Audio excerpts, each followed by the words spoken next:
Hello friends. मैं doctor Surendra Verma आपका अपने चैनल पर स्वागत करता हूं।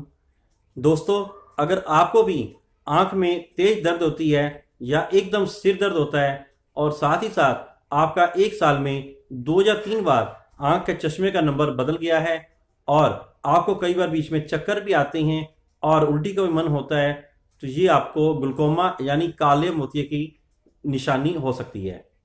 तो आज इस वीडियो में आपको बताऊंगा कि काला मोतिया क्या होता है, किन लोगों में ये ज़्यादा पाया जाता है, काला मोतिया और सफ़ेद मोतिये में क्या अंतर होता है और काले मोतिये को क्यों ज़्यादा खतरनाक माना गया है। ये सब बातें जानने के लिए वीडियो को लास्ट तक देखें। तो चलिए शुरू करते हैं आज का वीडियो।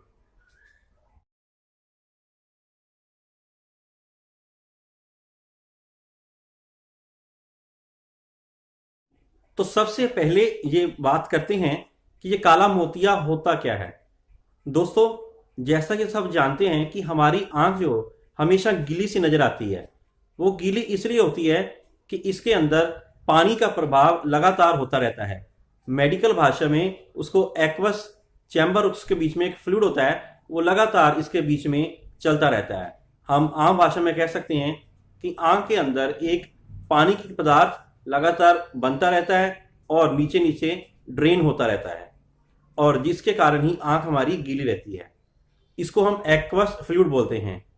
हमारी आंख के अंदर एक प्रेशर होता है जिसको हम इंट्रा ऑकुलर प्रेशर बोलते हैं। सामान्य अवस्था में वह 10 से 20 ऑफ मरकरी होता है, लेकिन जब यह 20 मरकरी से ऊपर बढ़ जाता है तो इसको ही हम ग्लूकोमा या काला मोतिया बोलते हैं। यह ग्लूकोमा दो प्रकार का होता है। एक को हम ओपन एंगल बोलते हैं और दूसरे को एंगल क्लोजर ग्लूकोमा बोलते हैं। एक में जो पानी की मात्रा है बनने की, वह ज्यादा मात्रा में बनता है, और दूसरा में जो आंख के अंदर छिद्र होता है उसमें से पानी की निकासी कम होती है। उसी के कारण ही आंख के अंदर प्रेशर बढ़ जाता है। अब लोगों के मन में सवाल आता है कि अगर ये प्रेशर बढ़ जाए तो उसका नुकसान क्या है। दोस्तों, अगर ये प्रेशर बढ़ जाए तो हमारी आंख की जो नर्व है, जिसको हम ऑप्टिक नर्व बोलते हैं, वह डैमेज होना शुरू हो जाती है, जिसके कारण एक परमानेंट नुकसान शुरू हो जाता है। और एक बात आपको बता दूं कि ग्लूकोमा इसलिए खतरनाक है कि ग्लूकोमा के कारण अगर आंख की रोशनी चले जाए तो दोबारा ठीक नहीं होती है। उसको हम कम कर सकते हैं लेकिन रिवर्स नहीं कर सकते हैं। इसी प्रकार से ये जो कैटरैक्ट है, उसमें हम जो नज़र धुंधली हो जाती है उसको हम साफ कर सकते हैं, ठीक कर सकते हैं, लेकिन ग्लूकोमा में ऐसा नहीं होता है।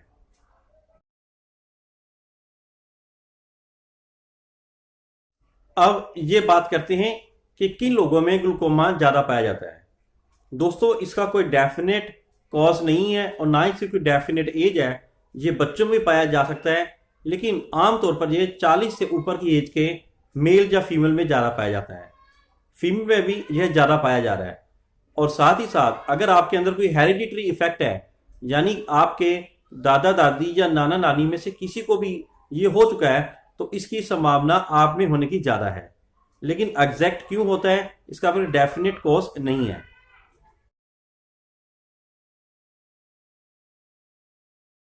अब बात करते हैं लक्षणों की।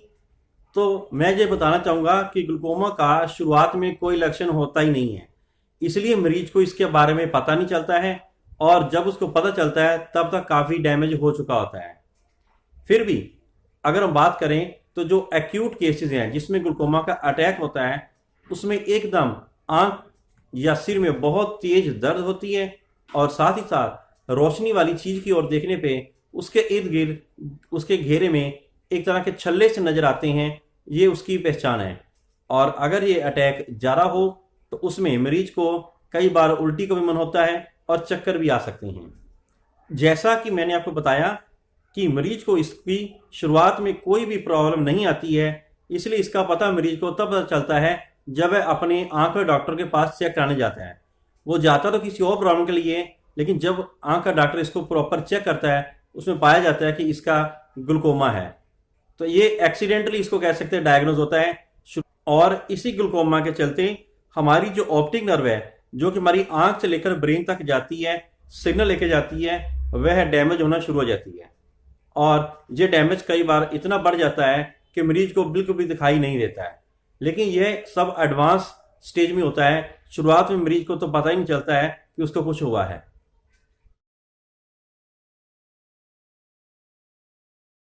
अब मैं आपको बताता हूं कि काले मोतिये और सफेद मोतिये में बेसिक डिफरेंस क्या है। जो सफेद मोतिया है वह आंख के जो लेंस है उसके ऊपर धुंधलापन आ जाता है, उसको सफेद मोतिया बोलते हैं। अर्थात आंख के अंदर जो रोशनी जा रही है वो कम जा रही है, जिसके कारण मरीज को धुंधला नजर आ रहा है। लेकिन उसको हम सर्जरी से ठीक कर सकते हैं और मरीज पूरी तरह से ठीक हो सकता है। लेकिन ग्लूकोमा के अंदर अगर एक बार ऑप्टिक नर्व डैमेज हो जाए तो उसको हम क्योर नहीं कर सकते हैं। इसको डायग्नोस करने के लिए डॉक्टर ओसीटी या जिसको बोल सकते हैं आंख के अंदर का प्रेशर नोट करता है और साथ में ये देखता है कि नर्व कितनी डैमेज हुई है। उसके हिसाब से वह आपको कुछ एक दवाइयाँ शुरुआती तौर पर लिख के देता है, जिनका मकसद आंख के अंदर जो प्रेशर है उसको कम करना होता है। लेकिन अगर दवाइयों से भी बात ना बने तो हम लेज़र यूज़ करते हैं, और अगर लेज़र भी कामयाब ना रहे तो हम इसको बाद में सर्जरी करते हैं। लेकिन एक बात का ख्याल रखना, सर्जरी करने के बाद भी ये कई बार दोबारा हो जाता है, क्योंकि आंख के अंदर जो प्रेशर है वो परमानेंट हम ठीक नहीं कर सकते हैं।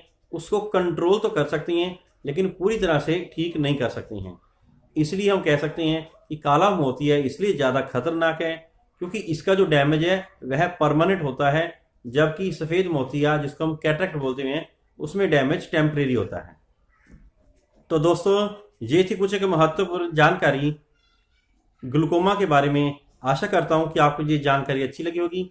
अगर आपको ये जानकारी अच्छी लगे तो मेरे इस चैनल को लाइक करें, शेयर करें और सब्सक्राइब करें। Thank you.